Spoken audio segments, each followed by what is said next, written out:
¿Qué tal, amigas, amigos? ¿Cómo están?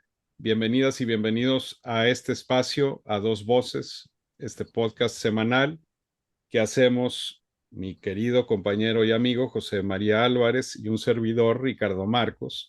Y ahora con nuestro segundo podcast especial en donde tenemos la oportunidad de dialogar con alguna de las grandes figuras de la música de nuestro país. Y bueno, y el día de hoy estamos de plácemes porque está acompañándonos el maestro Carlos Miguel Prieto, uno de los grandes directores de orquesta mexicanos, y pues lo recordamos sobre todo como titular de Minería, esta magnífica orquesta de la cual también hablaremos un poco hoy.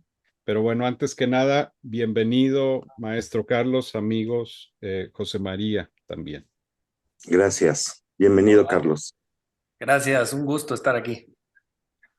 Me da mucho gusto, pues voy a empezar yo, Ricardo, agradeciendo a Carlos que, bueno, antes de entrar a este podcast, pues nos saludamos efusivamente porque habrán ustedes de saber que yo tenía pelo cuando conocí a Carlos. Sí, Es yo más, también. te decía Carlitos, de hecho, bueno, yo siempre te diré Carlitos, Está bien. y eres el gran maestro Carlos Miguel Prieto. Pues bueno, prácticamente también hablar con nuestros seguidores de esta trayectoria fantástica que has tenido y porque realmente yo debo de decirlo, Ricardo, amigos, Carlos, yo te admiro mucho y lo sabes por ese carácter de liderazgo que siempre has tenido, no solo como director de orquesta, eres un líder natural y eso se ha visto pues obviamente en todas las gestiones que has tenido en tus, vaya, invitaciones internacionales. ¿Cuántos años han pasado, Carlos, de carrera artística ya como director? Mm, Como 20, como 27 o 28 ya. Ujú. Ay, qué O feo, sea, nunca lo he pensado así, oye, ¿no? Pues ya esto te condena, nos condena a sentirnos absolutamente tercera edad, cosa que la abrazo con todo gusto. Entonces, para mí, en esto de la música, el tiempo, la edad ayuda, ¿me explico? ujú, ujú, Porque aprendes más y valoras más, entonces no veo como algo malo tener 27 años o 30 de conocerte, José María, o sea, ujú. no, sino que lo valoro muchísimo porque la profesión de la música hay algunas otras profesiones que son así. eh, Mientras pasa el tiempo aprende uno más y hasta cierto punto ves las cosas de otra perspectiva también hay ciertas cosas que se vuelven más fáciles y hay otras que se vuelven mucho más difíciles. Pero si puedo así decir una que es una norma, es las cosas que antes pensaba que eran fáciles ahora son difíciles y las cosas que antes pensaba que eran difíciles, muchas de ellas hoy en día no son tan difíciles. A veces uno piensa que es fácil una sinfonía o un concierto de Mozart y ahora lo pienso como que es lo más difícil del mundo. Y hay ciertas cosas técnicas que antes veía muy difíciles que hoy no cuestan tanto, pero todo eso viene a explicar por qué 27 años de carrera pues para mí son positivos y que un poco explican por qué mucha gente piensa que la profesión de director de orquesta hace a las personas longevas. Y no es así, es un poco pensar como que el jugar básquetbol te hace alto. En realidad, lo que pasa es que mucha gente que se dedica a esto acaba haciendo su mejor momento, su último momento, ¿no? Como es el caso de gente como Claudia Abado, incluso gente que estimamos aquí mucho en México también. O sea que hay algo que encuentras cuando ya pasaste la edad de estar consciente de todas las cosas, que te hace valorar las cosas mucho más y que además le da perspectiva a todo lo que haces a un nivel diferente. No sé si hace sentido lo que digo, pero ahí atrás tienen tantas grabaciones que demuestran lo que yo estoy diciendo, algunas de las cuales nada más de lejos hasta reconozco. Y si te fijas, muchas de esas grabaciones son de periodos de grandes intérpretes del último periodo de su vida, ¿no? De algunos grandes pianistas cuya última grabación de las sonatas de Beethoven te dirían ellos, esa es la mejor y por favor descarta las demás. Evidentemente no todas, pero es que hay algo que te da el haber hecho una sinfonía de Beethoven 140 veces, que para las 141 lo que quieres es algo diferente que para la vez 10 o 12. Y yo no me voy a poner nunca al nivel de nadie, de nada, pero a mi nivel cada vez me exijo más y cada vez me exijo de manera diferente. Cada vez le doy menos importancia a cosas técnicas y cada vez le doy más importancia a cosas de tipo de profundidad, de carácter, de significación de una pieza, ¿no? Y por eso digo que van cambiando las prioridades, cuando quizá al principio muchas prioridades tienen que ver con una búsqueda de perfección técnica, cuando poco a poco te vas dando cuenta que en realidad cuando quedas satisfecho es cuando se llega más profundo, y a veces eso pues lo logras muy pocas veces, si acaso una vez, ¿no?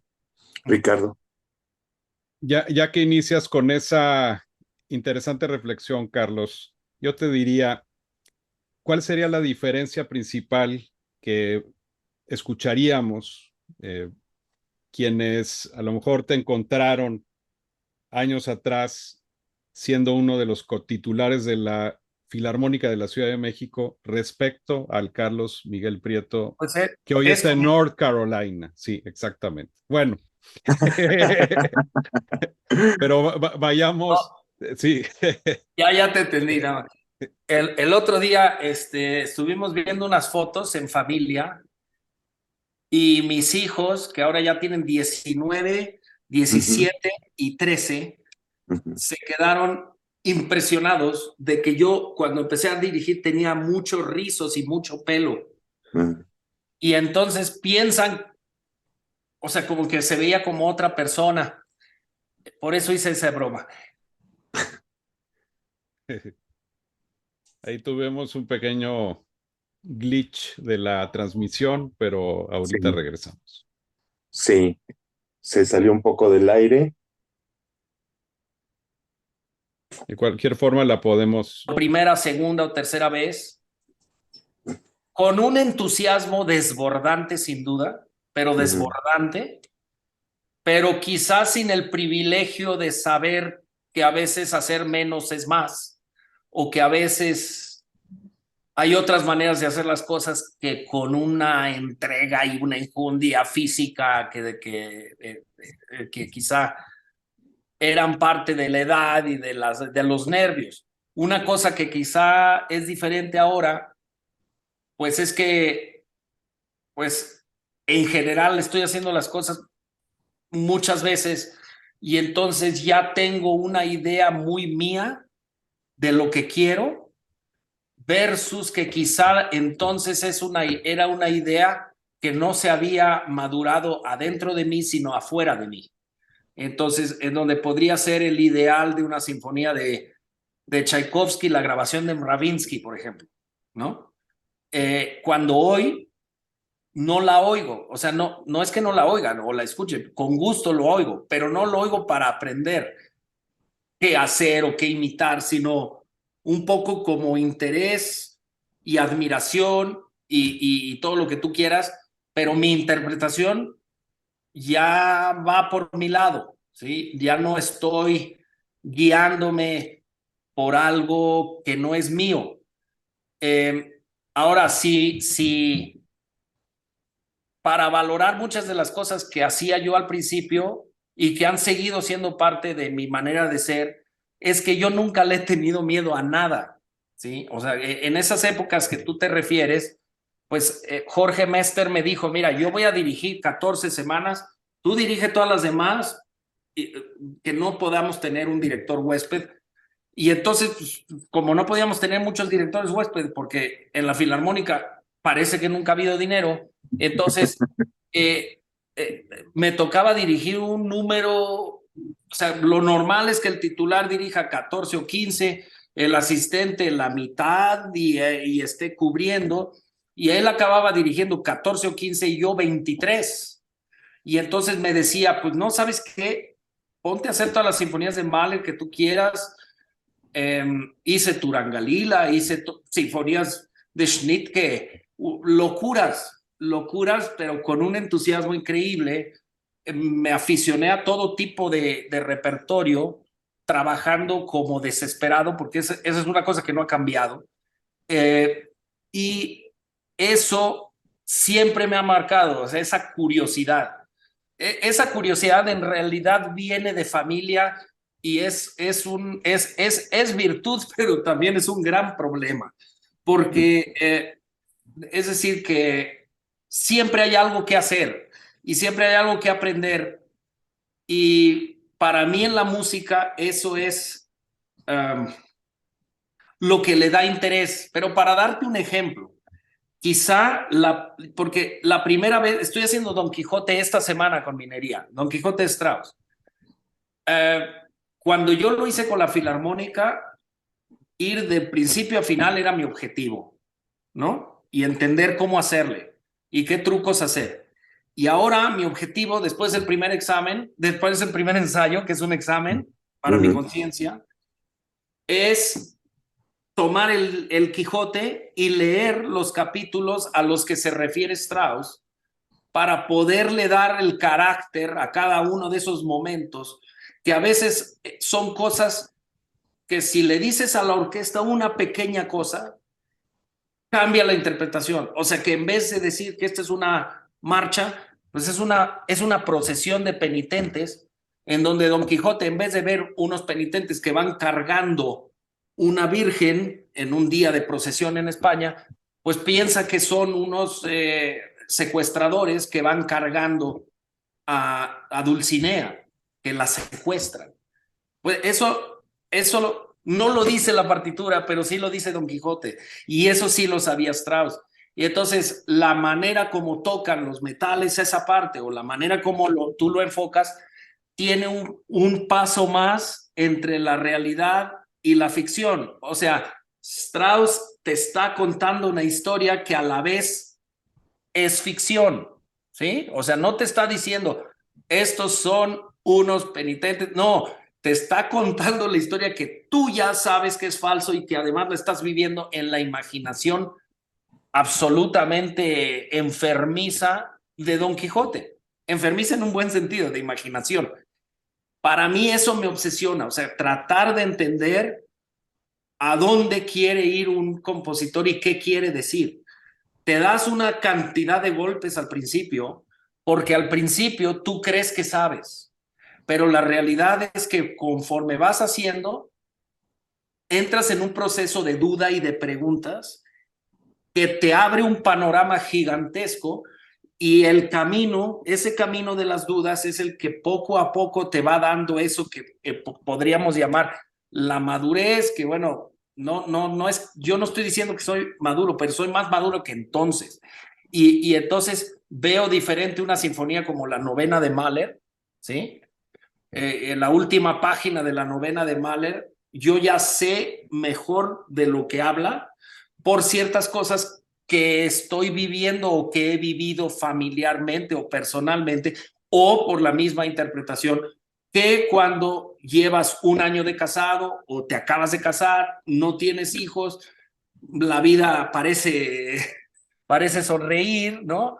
Cuando has pasado cositas que todos pasamos, algunas mucho más difíciles que otras, pero te das cuenta que alguien como Mahler en sus sinfonías no está hablando de notas, sino de algo que él experimentaba en persona y algo que él encontró cómo ponerlo en una página. Y poco a poco siento que que lo vas entendiendo. Mira, para darte un ejemplo, justo saliendo de la pandemia, un poco yo creo que para medirme si podía yo con la chamba o no, en North Carolina me pidieron que fuera durante 2 temporadas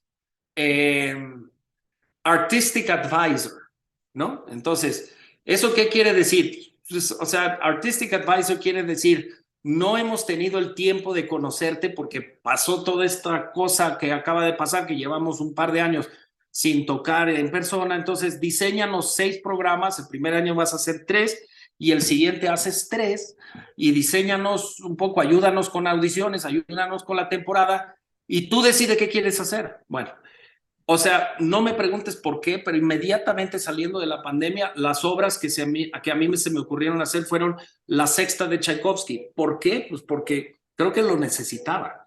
Y creo que lo necesitaba como una cuestión de casi psicológica médica, pero no solo yo, ellos. Entonces, Catarsis. sí, y el público también. Entonces, diseñé 3 programas en el primer año que no era para nada para ganarme una chamba, porque nunca he pensado así en mi vida, sino por el momento, ¿ok? Y esos 3 programas fueron, digo, porque además pasamos como comprimidos adentro de una lata.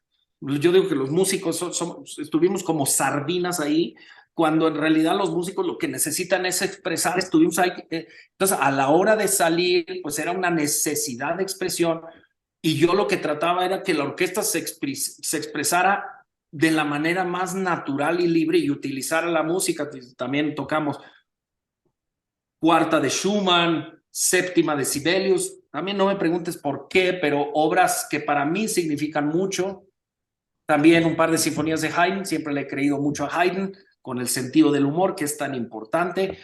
Entonces, después del primer año, yo sentí que yo había expresado y ellos también, y entonces me dijeron, oye, pues ¿no te interesa la chamba? Oye, pues sí. ¿Qué pasa? Que es que el haber vivido todo eso que vivimos y el haber vivido, pues el haber pasado muchas cosas, porque no solo es la pandemia, son otras cosas, te hace que a la hora de expresarte, lo que tratas de decir ya lo relacionas con algo tangible para ti, ¿sí?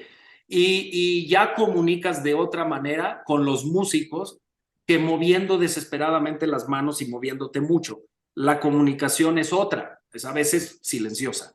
Y eso creo que es la larguísima respuesta a tu pregunta, que es un poco la búsqueda. Yo creo que si le haces esta pregunta a gente como Jorge Federico Osorio, con quien he trabajado toda mi vida, te va a responder algo similar. O sea, como diciendo, bueno, sí, porque él siempre ha sido un genio, pero sí creo yo que él ha encontrado algo que no tenía antes, siendo antes increíble, ¿no? Pero la última vez que lo acompañé con un concierto de Mozart, que por cierto habíamos grabado con Mozart Haydn, o sea, era una profundidad y una simpleza en su manera de decirlo, simpleza en el buen sentido, sencillez, naturalidad, honestidad, que te desarma, ¿sí? Entonces yo eso lo valoro muchísimo. Lo valoro muchísimo en un pintor, lo valoro muchísimo en un escritor, lo valoro muchísimo en un artista, y a eso querría llegar, ¿no? Entonces, no para nada siento que he llegado ni que llegaré, sino que la vida, esa búsqueda es larga, y esa búsqueda es la razón por la que ven tantos libros y ven tanta cosa por aquí, porque es una obsesión de buscar la profundidad que tienen genios como los que hemos descrito. O sea, no hay duda que alguien como Richard Strauss, cuando compone Vida de Héroe, está diciéndonos muchas cuestiones sobre sí mismo y sobre sus propias dudas, sobre sus propias seguridad sobre sí mismo, pero siempre el final, igual que el final de Don Quijote, es la duda. O sea, el Quijote se da cuenta al final de su vida que todo lo que vivió era una mentira y una locura y muere de una muere, pero muere, y esto lo pone Cervantes genialmente, encontrando como la sabiduría, pero no lo usa con estas palabras, no me, voy a buscar qué palabras. Y entonces, eso mismo pasa con el Strauss al final de su vida, 4 últimas canciones. Ahí encuentra, ahí está todo. Y a mí eso me apasiona y un poco siento que es una lástima que compositores como Mozart, como Schubert, no hayan llegado a esa edad, porque si a los 32 años o 33 años Schubert y Mozart ya dijeron lo que dijeron, imagínate si Schubert hubiera llegado a los 65 años o a los 70 años Mozart. Estaríamos hablando que la 41 de Mozart, que es una obra de una gran madurez, sería early Mozart. O sea, imagínense eso, imagínense hablar de la Sinfonía 82 de Mozart, ¿no? O la 60, lo que tú quieras, en donde la 41 sería un paso. Entonces, a diferencia de algunos compositores como Strauss, como Haydn, hasta cierto punto de vista como Beethoven, que pudieron cerrar un ciclo y que encontraron eso en el ciclo, otros compositores no, y entonces para mí esa es la historia de esta carrera, o sea, no tiene tanto que ver con lo que estás haciendo, sino con una búsqueda de ti mismo, ¿sí? En donde no tiene nada que ver, eh, todos estamos unidos, pero cada uno está en una búsqueda que hace que todo el mundo quepa, ¿sí? O sea, no porque exista un pianista excelso, está mal que exista otro pianista excelso. Entonces, así pasa con las orquestas. Nadie me ha nunca oído comparar a una orquesta con la otra. ¿Por qué? Porque yo he sentido con algunas orquestas insospechadas cosas sublimes por la entrega, por lo que tú quieras, y para mí no tiene tanto que ver con una competencia, sino con una honestidad en donde todos hacemos absolutamente lo mismo y que cuando lo estamos haciendo no somos uno, dos o tres, sino tratamos todos de buscar lo mismo. Entonces, esta manera de pensar yo siempre la he tenido y siempre he tenido como esa inseguridad de nunca poder encontrar la respuesta, ¿sí? Y esa inseguridad es horrible, pero es la que te mantiene diciendo, Chihuahua, o sea, Pinos de Roma he hecho tantas veces, lo voy a hacer esta semana. ¿Qué tal si siempre lo he hecho mal? Muy posible que siempre lo he hecho mal. Ahí vas de cero a aprenderlo y a ver con los tiempos y tal. ¿Por qué? Porque nunca sabes. O sea, hay tantas cosas en donde nos acostumbramos a lo que supuestamente nos gusta y los compositores nos marcan cosas que tenemos que estar siempre analizando. No, pues vaya, es una disertación fantástica lo que acabas de regalarnos, mi querido Carlos, sobre todo por eso, porque yo siento como público que al asistir este fin de semana y a la temporada de la Sinfónica de Minería, podemos ir ahora que estamos escuchando estos conceptos con una actitud distinta. Por eso también es importante este tipo de conversaciones que de repente queremos establecer con artistas y que bueno, perdón por hablar en primera persona, que tú me has privilegiado desde que yo empezaba y tú empezamos juntos muchas cosas en entrevistas, vaya, en los escenarios. Y yo creo que esa forma de percibir ya tu carrera en este momento al público que nos está viendo, seguramente le va a dar una cara muy, muy interesante de lo que eres ahora como artista, que te lo has ganado a pulso. Y bueno, yo quería compartir, Ricardo, Carlos, amigos, miren qué joya, para que vean lo del pelo, ¿eh? Aquí estamos, Sí. miren, aquí está el maestro Carlos Miguel con pelo, ahí estoy yo con Mucho. pelo también, y este es el Sí, y Emerson bigote. Cuates, ahí está tu papá y ahí está tu tío, Juan Sí. Luis. Entonces, bueno, lo quería nada más compartir para que vean que sí teníamos pelo en algún momento. Esas eran las épocas que y que venían a México cuartetos a hacer series de conciertos. Y tú representabas, ¿no? Al Cuarteto Emerson. Así Y es. lo trajiste muchas veces, ¿no? Sí, Sí, 4. sí. Es que la realidad es que eso siempre es un tesoro cuando hay un público para ese tipo de cosas. Y ojalá lo siga viendo. Yo valoro eso, y ahí es donde, como público que somos de música clásica, todos debemos apoyarnos para que siga pudiendo haber cosas que no son, al parecer, súper taquilleras necesariamente. Y eso lo digo porque yo hace muchísimo, corríjanme si me equivoco, pero no recuerdo que haya habido una serie de sonatas, integral de sonatas de Beethoven en Mozart por un solo pianista. No lo recuerdo, hace mucho, o integral de cuartetos de Beethoven o lo que sea. Y creo que el público ganaría muchísimo con eso. El año pasado, que hicimos las 9 sinfonías en minería en un comprimido de tiempo adrede, porque queríamos como meternos en 3 semanas en todas las sinfonías, yo albergué el deseo de haber traído a un gran pianista para hacer recitales alrededor de estos conciertos, ilustrando las sonatas que estaba componiendo Beethoven al mismo tiempo que las sinfonías.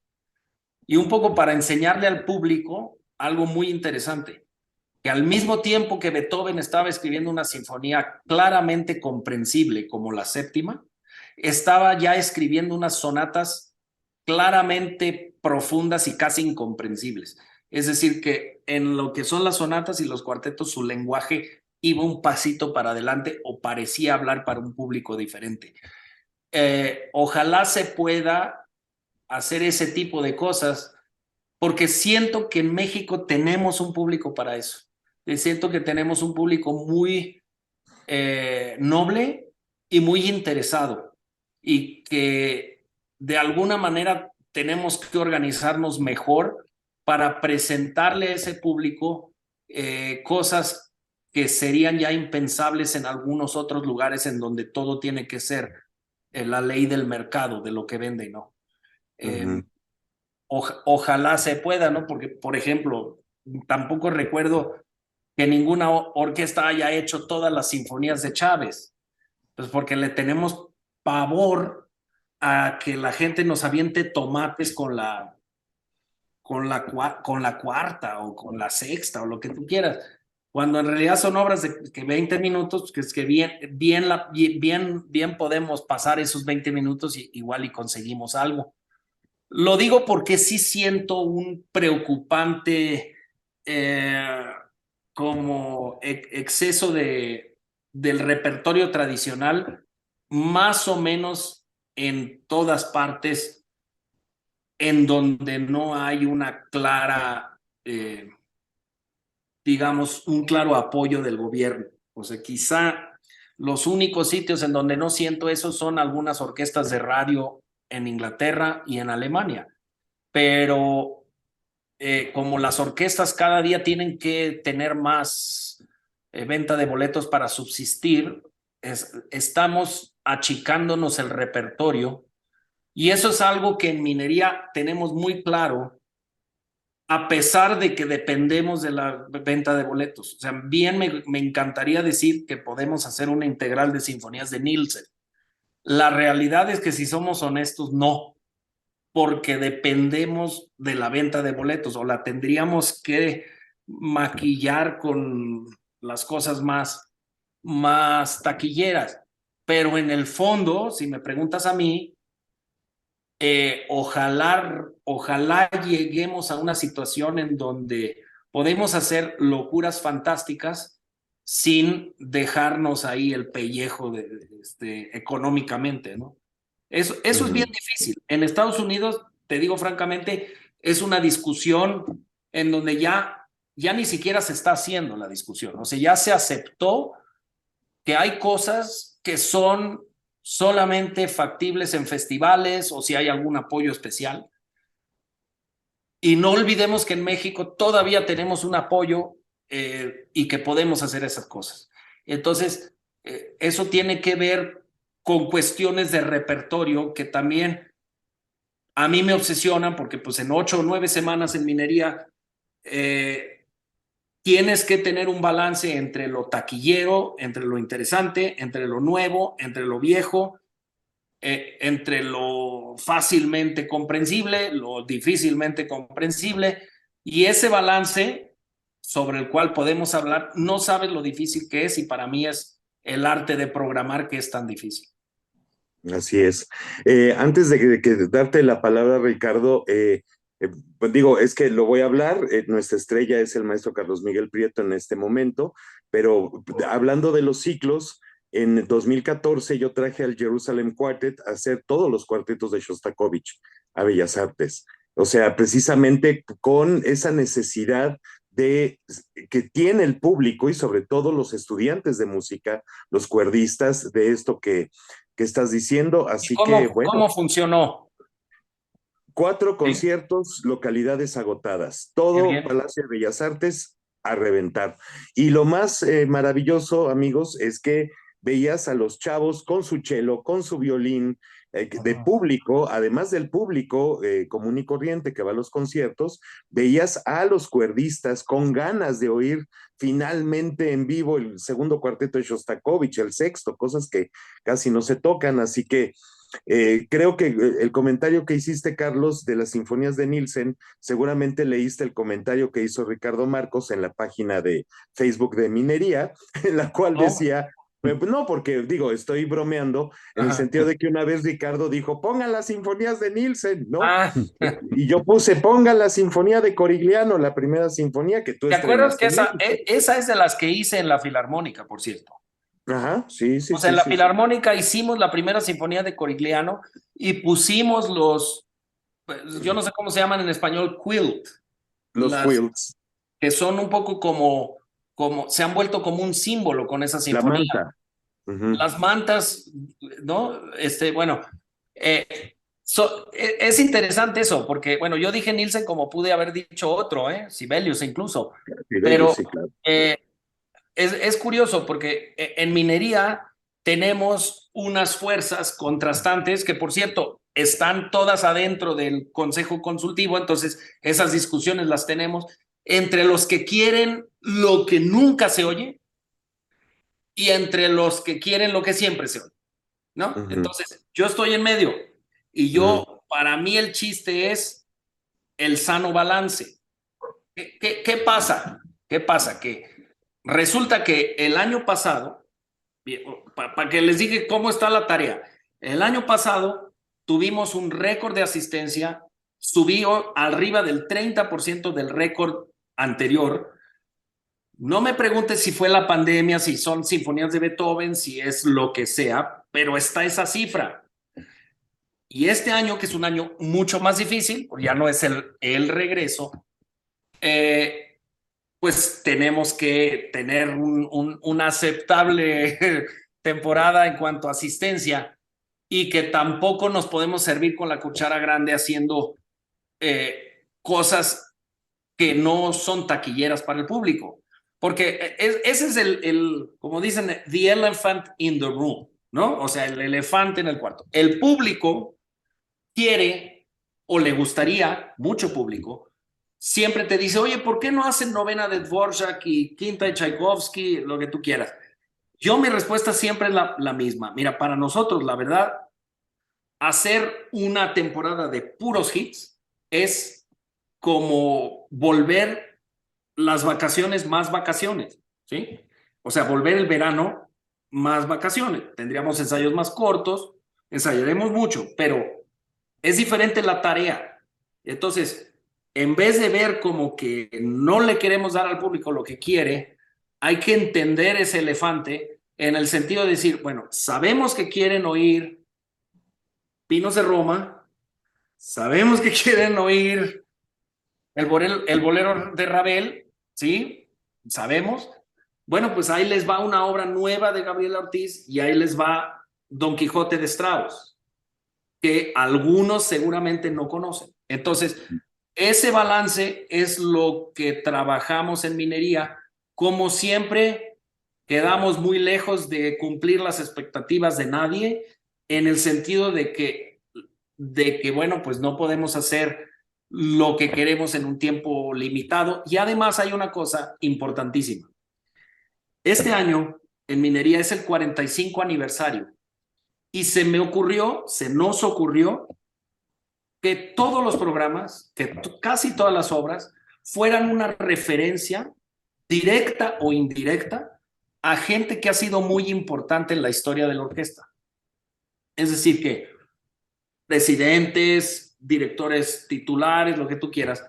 Y entonces, o sea, para dar un ejemplo de esto, a lo que me refiero, este primer programa que se toque este primer fin de semana, tiene una referencia a Jorge Velasco.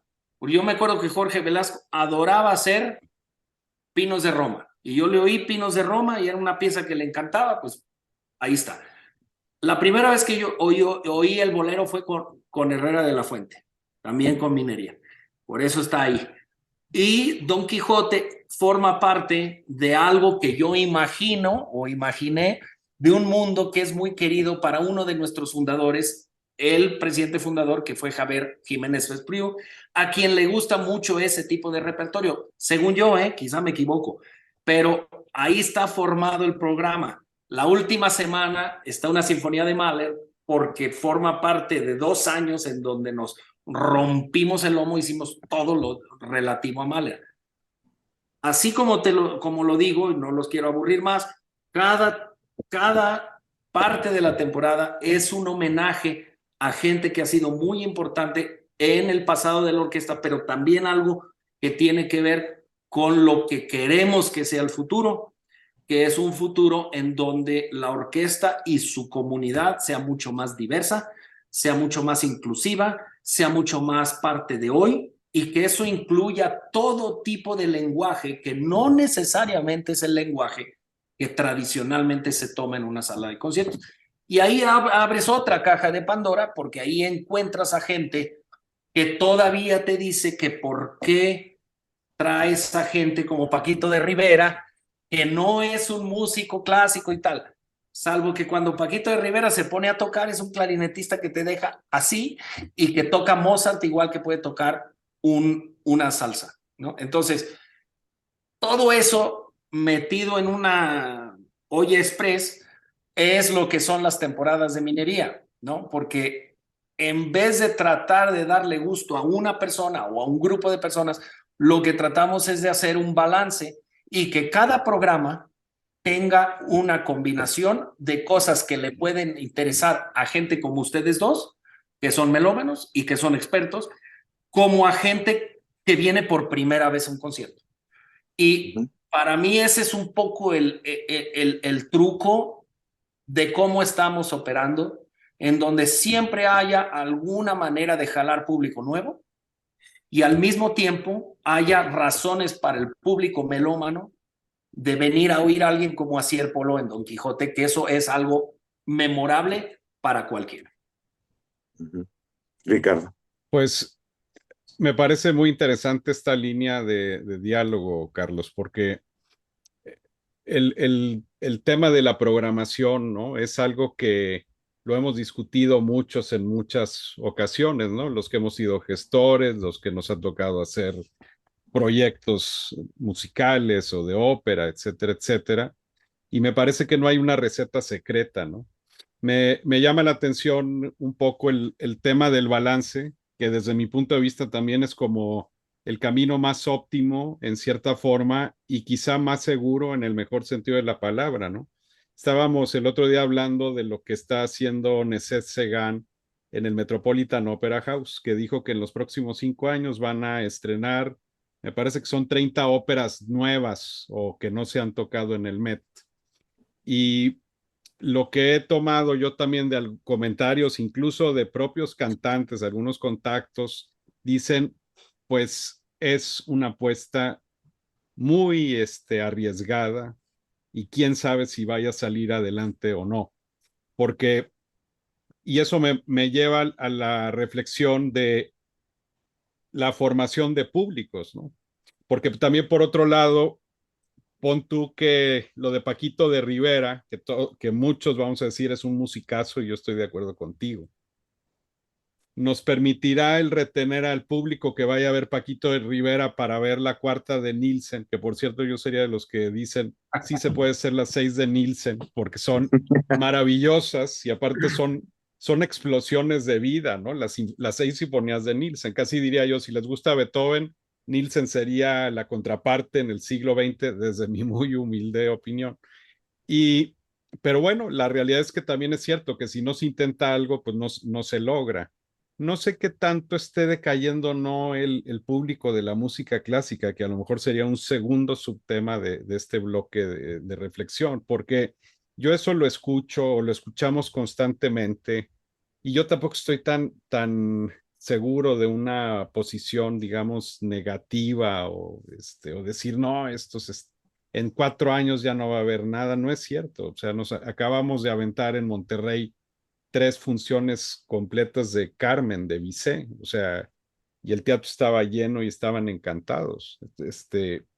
Entonces, pues son reflexiones, ¿no? Sí, yo no creo que el público esté decayendo. Lo que creo es que la percepción, el temor que le tenemos es mayor a la realidad.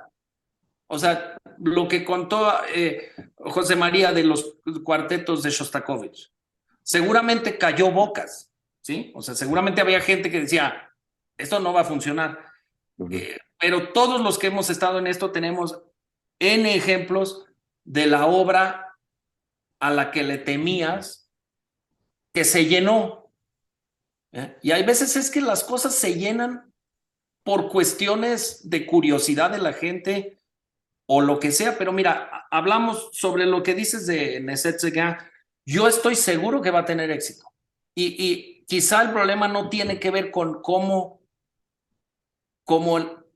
quizá el problema está en cómo se mide el éxito, ¿sí? O sea, si el éxito se mide en venta de boletos, si el éxito se mide en llenos o cómo se mide el éxito. Pero yo les voy a dar un ejemplo que no miente, que es uno de la historia.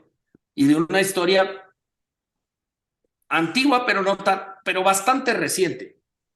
Pero dentro de la historia de Boston Symphony, hay los años que más han impactado a la historia de la música, son los años en donde Kusevitsky donde se atrevió a comisionar y estrenar obras que cuando comisionó y las estrenó no fueron un éxito ni de taquilla ni evidente de crítica, ¿sí? O sea, y Kusevitsky, aquí tengo una lista, nada más para que no mienta, ¿ok? Una lista de algunas de las obras que fueron escritas gracias a, ya sea directamente comisiones de Kusevitsky o a través de fundaciones que permitieron que se escribieran estas obras. Y pues son pocas, pero la importancia de estas obras dicta si es o no un éxito esos años. Britten Peter Grimes, posiblemente la mejor ópera escrita en lengua inglesa, ¿ok? La más relevante. Bela Bartok, concierto para orquesta, ¿ok? Aaron Copland, Sinfonía número 3, que por cierto voy a dirigir en los Proms dentro de 3 semanas, que eso es una cosa que tengo muchas ganas. Sinfonía número 3, Dutilleul, cuarteto en Si la Nuit, Messiaen Turangalila, Hindemith, concierto para orquesta, Prokofiev, Sinfonía número 4, esas ni siquiera las tengo aquí.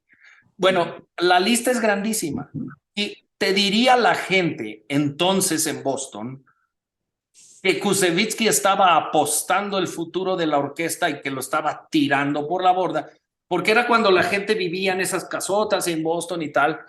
La realidad es que Kusevitsky estaba mirando hacia el futuro como diciendo, bueno, esto que hacemos necesita esto y lo del pasado quizá no necesita nuestro apoyo tanto. Y cambió la historia de la música. O sea, para mí el concierto para orquesta de Bartók es una obra seminal, es una obra que muchísimos compositores liberó a la manera de escribir de muchos compositores al volverse la orquesta el vehículo del concierto o el vehículo del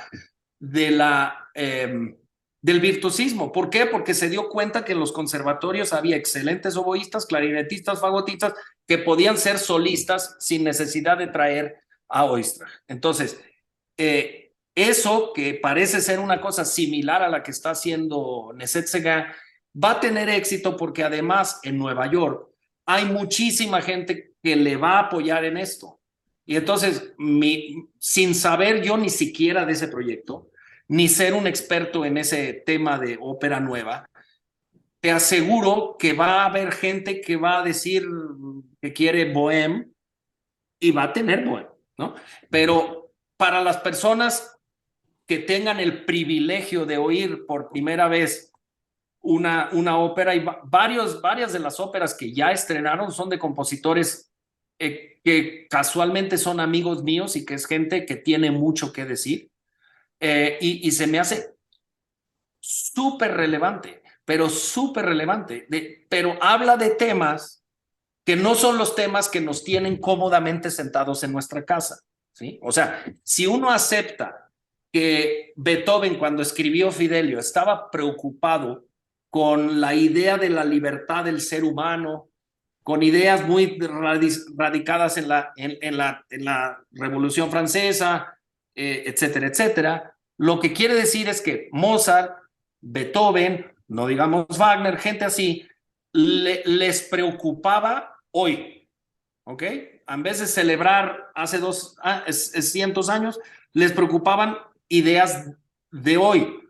Bueno, en Estados Unidos es difícil hablar de algo más relevante que brutalidad policíaca. Es difícil de hablar de algo más relevante que lo que está pasando de violencia en los colegios. Y entonces tiene que haber algún compositor que escriba sobre eso, aunque duela, ¿sí? De otra manera, no hubiera habido Lady Macbeth de Shostakovich, que es una ópera visionaria, o óperas como Peter Grimes, ¿sí? Entonces, yo pienso que apuestas como las que hace él son las que vale la pena a largo plazo. Y él tiene el privilegio, creo, de poder hacerlas. O sea, que si él no las hace, ¿quién las va a hacer? ¿No? O sea, no van a invitar a alguien de huésped a hacer 5 estrenos en un año porque no funciona así. Lo tiene que hacer el jefe. Y además el jefe de 3 orquestas o lo que tú quieras. Alguien que está en el mirando así hasta arriba. Entonces, yo siempre he dicho que la posición que tienen gente que tiene ese tipo de importancia puede o ser inminentemente relevante, enormemente relevante, o puede ser irrelevante, ¿sí? De esto se habla mucho en la Liga de Orquestas Americanas, ¿no?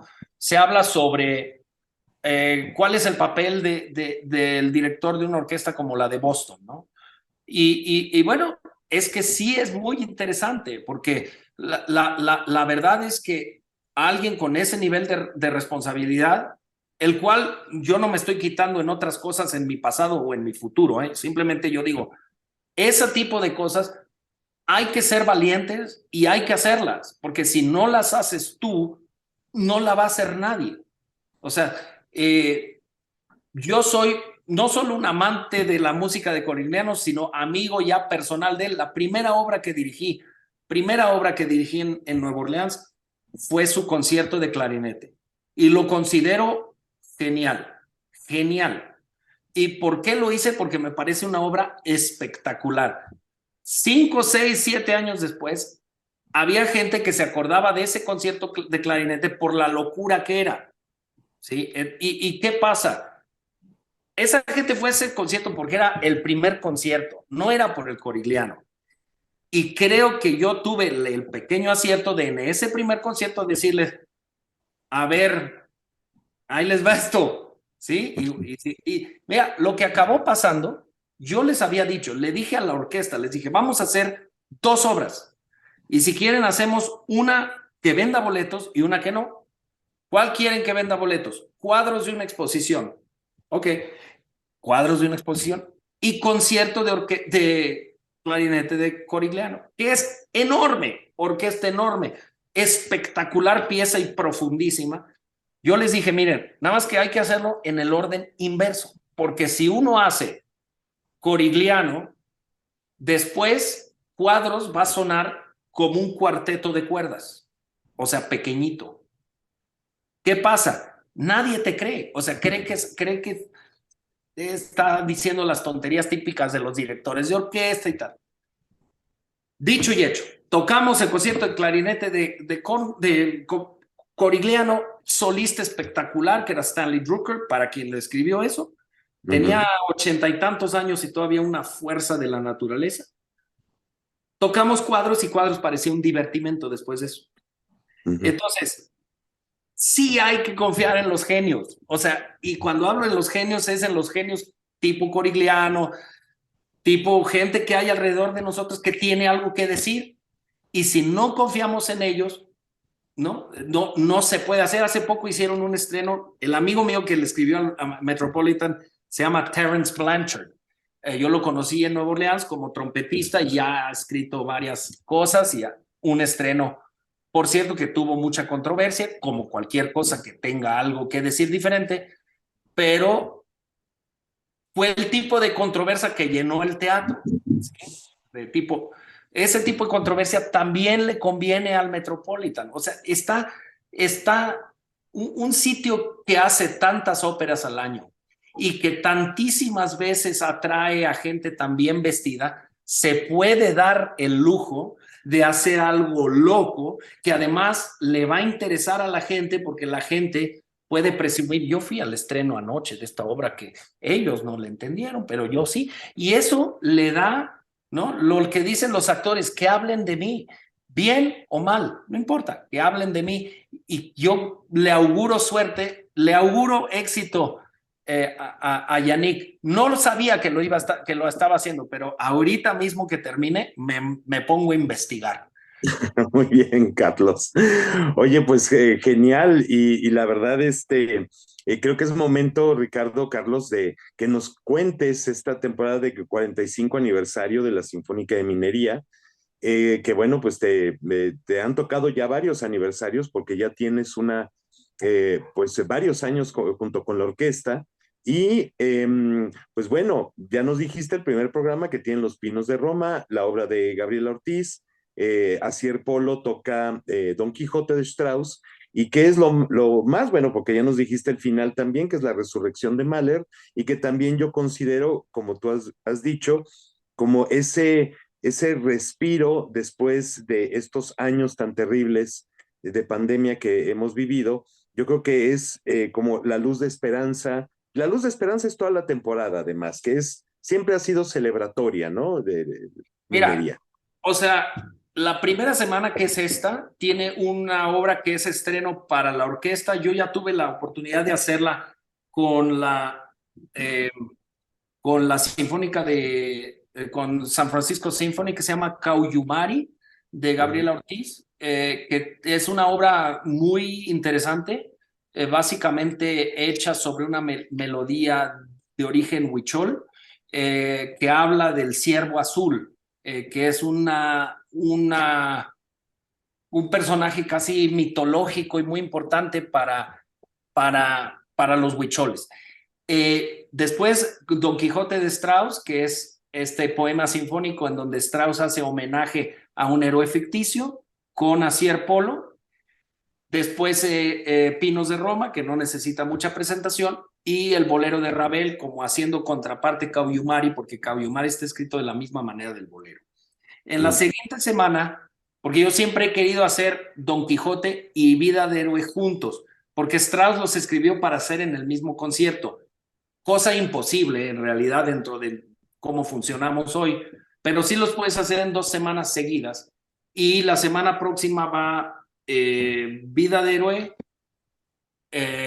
Esquinas de Revueltas, que siempre se me ha hecho una obra genial, siempre he sido un gran amante de Revueltas, y el concierto de Gershwin de piano en fa, tocado por un chavo que me tocó de solista en el país de Gales, que se llama Daniel Ciobanu, rumano, que es un tipo, no se lo pierdan, de veras es fabuloso, es de las montañas de Rumanía, de por ahí, por donde, cerca de por donde es el Conde Drácula y todo eso, ahí, esos Ajá. sitios en donde están llenos de historias y de fantasía, un tipo increíble, además bastante jazzista.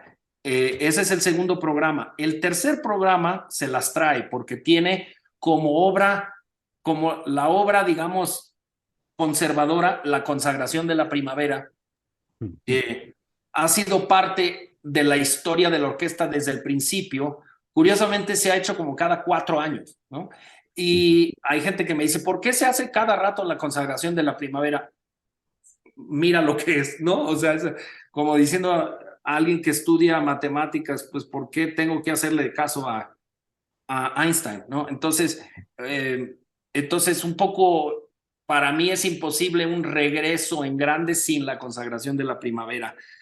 Y hacemos también el concierto de contrabajo de Efraín Osher, que no sé si es estreno en México, pero que tiene Edicción Ruiz, que es uno de los contrabajistas de la Filarmónica de Berlín, un tipo increíble, y Gabriela Montero con una obra que le comisionamos en la Sinfónica Nacional y que fue un éxito ya a nivel mundial, lo acabo de hacer con ella en Minnesota, que se llama Concierto Latino. Para quien no ha visto a Gabriela Montero, es una pianista que toca impresionante y que es capaz de hacer una variación absolutamente novedosa sobre lo que cualquiera en el público cante. Y esto es algo que yo le he visto hacer en cualquier parte del mundo y creo que está en un momento increíblemente interesante de madurez. Cosa muy interesante. Y ver lo que va a hacer ella aquí, para mí será muy interesante. Después, la siguiente semana tiene un estreno mundial de una obra que le comisionamos a Diana Circe hace como 6 años. ¿Y por qué se dio esto? Hace 6 años yo le hice un estreno a Diana Circe con la Orquesta de Los Ángeles, que tuvo mucho éxito, en donde ella fue narradora, polifacética persona, y desde ese momento le comisionamos algo libremente en minería, porque yo no creo en comisiones de decir, va a ser así la orquesta, así, pues, algo que tú quieras. Entonces, y tómate el tiempo que quieras. Entonces, se tomó 6 años, parte por la pandemia, pero es una obra que se llama Ciudad de México. La Sinfonía Concertante de Mozart, que no necesita presentación, con Shari Mason, que lleva ya 20 años en la orquesta. Ismael Campos, que es un violista sensacional venezolano, que por cierto toca en Don Quijote esta semana, en donde es co-solista. Y después una suite que hago del ballet completo de Daphnis y Chloé de Ravel. La siguiente semana hay una obertura de Mayer, que es una compositora muy interesante. Es una semana que dirige Iván López Reynoso y tiene el concierto de Tchaikovsky de violín con mi amigo Agustín Hadelich, que es un gran amigo de la orquesta y alguien que está en la programación de las más grandes orquestas. Lamentablemente el año pasado se nos enfermó de COVID y no lo pude abrazar y ver. Y esta semana viene y va a tocar el concierto de Tchaikovsky y la sinfonía número 104 de Haydn. A la siguiente semana viene como director y solista Julian Radcliffe, que es quien sustituyó a Hadelich el año pasado y que es un interesantísimo músico y director, y viene a dirigir un programa que él hizo totalmente, que es Coriolano de Beethoven, el concierto de Mendelssohn de violín y la sinfonía número 4 de Schumann. En este programa es un poco el mero mole de Julian, que es muy clásico y que le gusta programas que están muy centrados en eso, y pues así ese es el programa que va a tocar de solista y dirigir. A la semana siguiente me toca a mí otra vez y hacemos El rapto del serrallo de Mozart, en donde tengo la ilusión, no sé si se va a poder volver realidad, de en vez de hacer los instrumentos de percusión que se hacen para imitar los instrumentos turcos, no me acuerdo cómo se llama, el Turkish Crescent, se llama en inglés. Es como un bastón que tiene campanas y cosas, y que es lo que es para lo que escribía Haydn, para lo que escribía Mozart en esta obra. Estamos buscándolo. El último que yo vi fue en el Metropolitan Museum, pero no me atreví a robármelo. Entonces, no sé dónde vamos a encontrar. El concierto número 1 de piano de Beethoven con Anne-Marie McDermott, y vamos a empezar una grabación con ella de los 5 conciertos de Beethoven. Es una gran pianista clásica. Y la sinfonía número 2 de Brahms. Después, un estreno de una obra de Cristóbal Marián, un estreno de una comisión, también estreno mundial, de una comisión que le hicimos a Gabriela Ortiz con Pacho Flores, que se llama Altar de Bronce para trompeta y orquesta, y una suite que hago del ballet Romeo y Julieta. Y para terminar, el último programa, que está impresionante, que es la gala, la Sinfonía número 2 de Mahler, que normalmente es todo un programa, pero aquí, como somos muy amigos de los excesos, invitamos a Vadim Glucksmann, y nada más podía esta semana, y yo ya no aguanto no verlo después de quién sabe cuántos años, y va a venir a hacer una de las obras que hace como poca gente, como nadie, que es la Serenata de Bernstein. Entonces, como ven, este es un programa muy ecléctico en donde hay un poco de todo. Un poco en la panza de la temporada está lo más clásico, a los bordes están las cosas grandes, romántico tardío, y en medio están las cosas un poquito más así eclecticonas y modernistas. Me gustaría a mí siempre hacer un estreno mundial en cada programa, pero tenemos limitantes de otro tipo que también tenemos que cuidar, y ojalá la gente acepte este tipo de idea. Una temporada en donde no hay un hilo conductor evidente, como hemos usado en otros años, Beethoven o Mahler, Tchaikovsky, sino que es un poco tratar de darle a la gente el máximo posible. Muchos programas de orquesta muy grande, cosa que todavía no podíamos hacer el año pasado. Entonces, por eso yo lo hablo como en la temporada del exceso y de la resurrección. No hablo de exceso de gasto, sino de melomanía. Una vez, porque a veces los periódicos en México son una maravilla en la creatividad, hablaron de que cuando tocábamos un concierto cuarteto, y en el currículum del cuarteto Prieto teníamos una frase que decía, pues, que es un ejemplo de melomanía familiar, y en el periódico le agregaron 2 sílabas y le pusieron un ejemplo de megalomanía familiar. Y entonces esta temporada es melómana y megalómana, porque hay obras grandotas. Exactamente, pues ahí estaremos, así que ya este fin de semana empieza la Sinfónica de Minería con este programa que nos has dicho. Gabriela Ortiz, también tenemos Pinos de Roma, Bolero de Ravel y el Don Quijote con Asier Polo e Ismel. Acerca de la obra de Osher de contrabajo, sí, ya se estrenó en México, nada más lo apunto, se estrenó con la Filarmónica de Jalisco y Me imaginé, porque Dixon Ruiz, precisamente. Así que bueno, por cierto, nada más me gustaría hacer como esa apreciación. Compártele a nuestros amigos, si no, Carlos, que tú ganaste junto con Gabriela Montero, que vendrá en esta temporada, como ya lo anotaste, de Minería, Gabriela Montero, ganaste el Grammy, ¿no?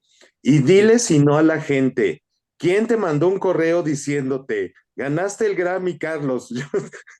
Me estoy enterando por ti, gracias. Sí, bueno, eso sí, eso es algo que fue muy bonito, pero todavía más bonito ahora es que les diga que vamos a hacer con Gabriela y con esa obra, con su concierto latino, una gira por Estados Unidos en octubre. Eso es una gira organizada por promotores americanos, en donde vamos a buenísimas salas, entre ellas la sala de Kansas City, que es una maravilla, varias salas en California, la sala de Michigan, de Ann Arbor, que es una maravilla, vamos a hacer una residencia ahí, y ella va a ser la solista de esta gira.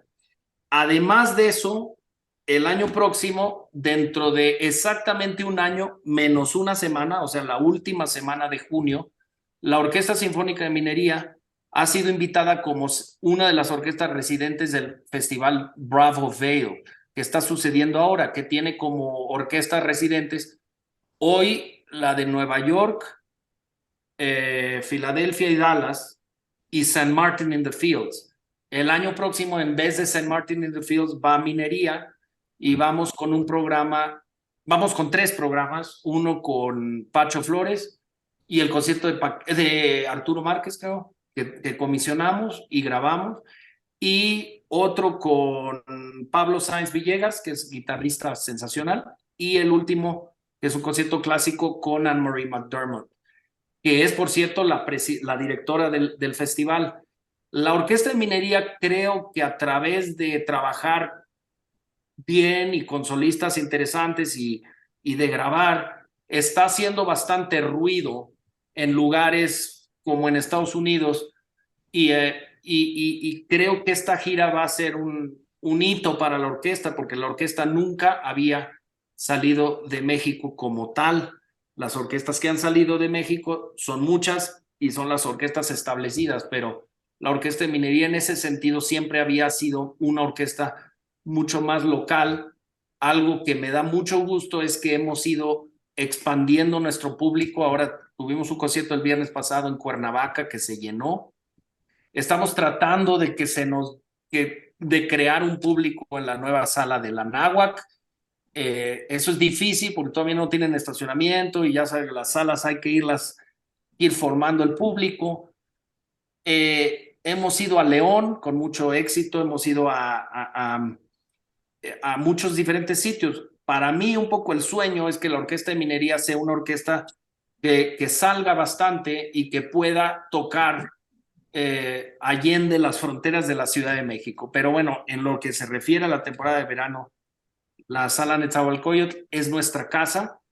Quisiera simplemente agregar que va a haber unos conciertos familiares que tienen un aliciente especial, porque por una idea de alguien del Consejo Consultivo,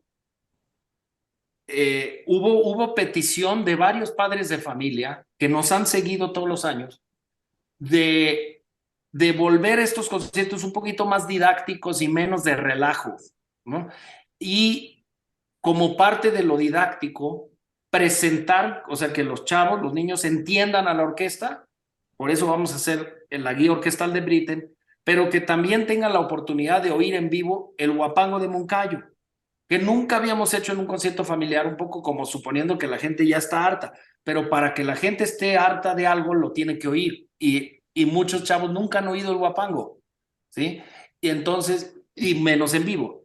Entonces vamos a hacer el Huapango, pero antes de hacer el Huapango, un grupo jarocho va a tocar los 3 sones del Huapango en conjunto jarocho, y después los vamos a hacer en orquesta. No sé si esto va a ser un experimento fallido, muy posiblemente, pero de que nos vamos a divertir en el proceso, nos vamos a divertir, y vamos a hacer evidente lo que siempre he dicho, que toda esta música emana de algo que todos podemos entender, que es la música popular.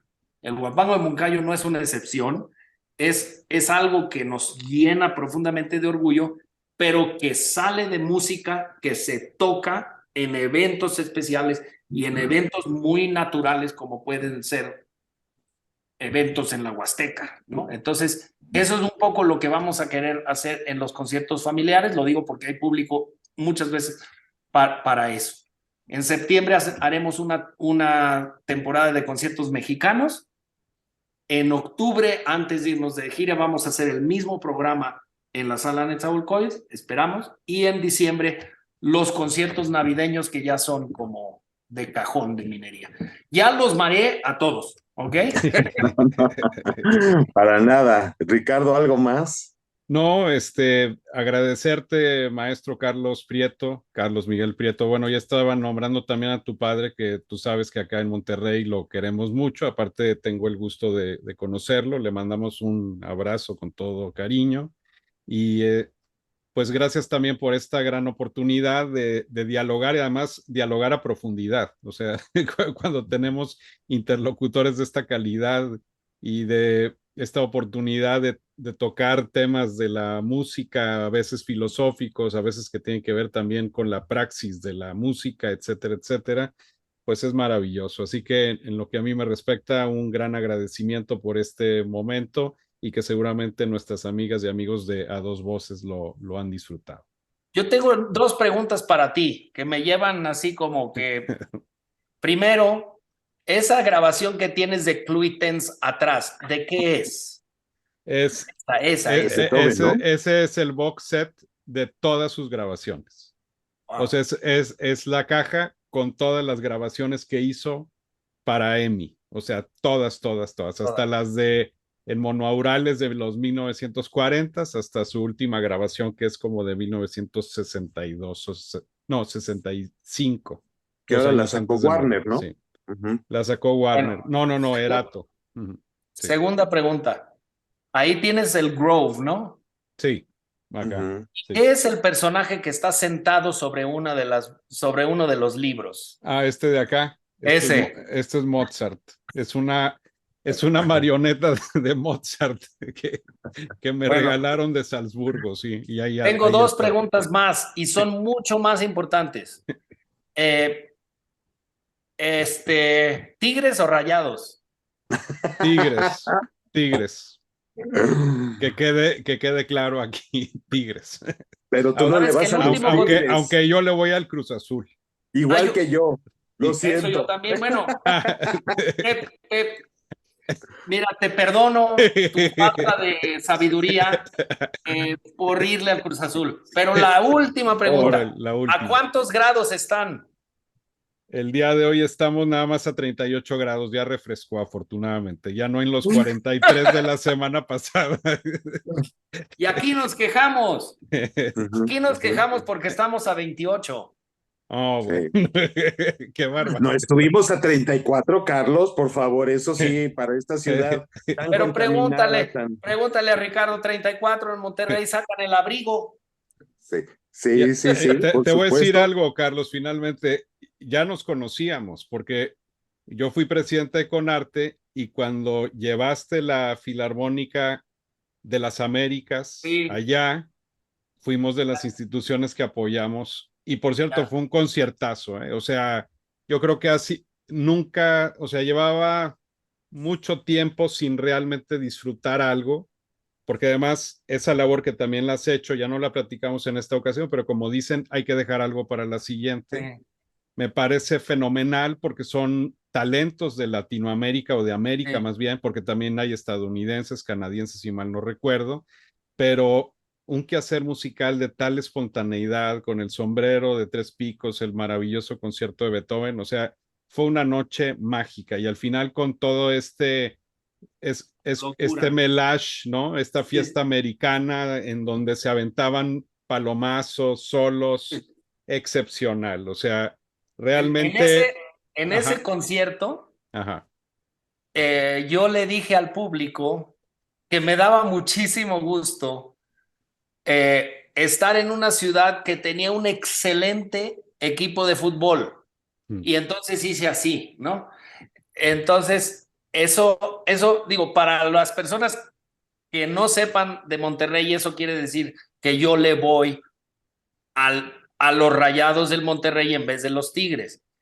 Y entonces después hubo una cena muy sencilla con como 120 invitados en una enorme mesa que organizó Bárbara Herrera. Estuve, sí. Ahí estuviste. Y sí. a mí me sientan, o sea, esto sí es como para no creerse, enfrente de un señor que fue el fundador de los Tigres. Se llama Luis Eugenio Todd, que fue rector de la Universidad Autónoma de Nuevo León cuando empezaron los Tigres. Cuando fueron campeones por primera vez. Por primera vez. Y él todavía me dijo, yo voy a ignorar lo que dijiste, una persona fabulosa, porque ahí básicamente le di calabazas a los Tigres, que digo, hay que decirlo, han sido campeones muchas veces más últimamente, sobre todo ¿Y tú de qué equipo eres?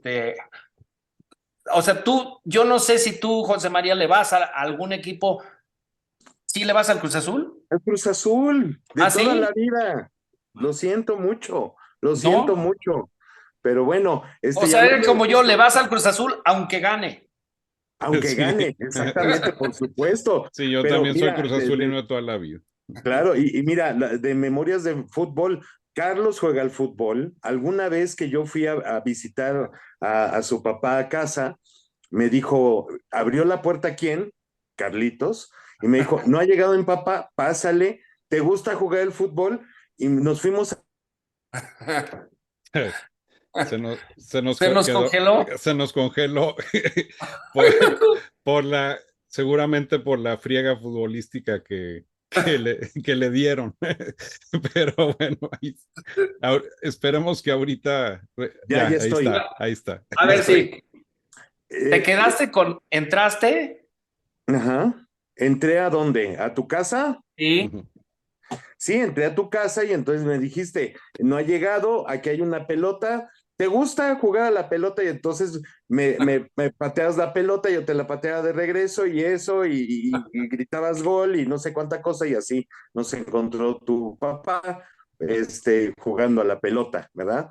Y luego un recuerdo de tu familia, que creo que andabas tú por ahí, fue el partido de Francia-Italia en CEU, en el Mundial México Sí, 86. claro. Ese día, en la tarde, tu papá tocaba con Edison Quintana un recital en la Facultad de Arquitectura de la UNAM y no había nadie, porque todo el mundo estaba festejando el partido de Francia-Italia. Y me acuerdo que estaban tus abuelos, tu papá, tu mamá, creo que estabas tú, tu tío Juan Luis. Pues José María nada más fue de público.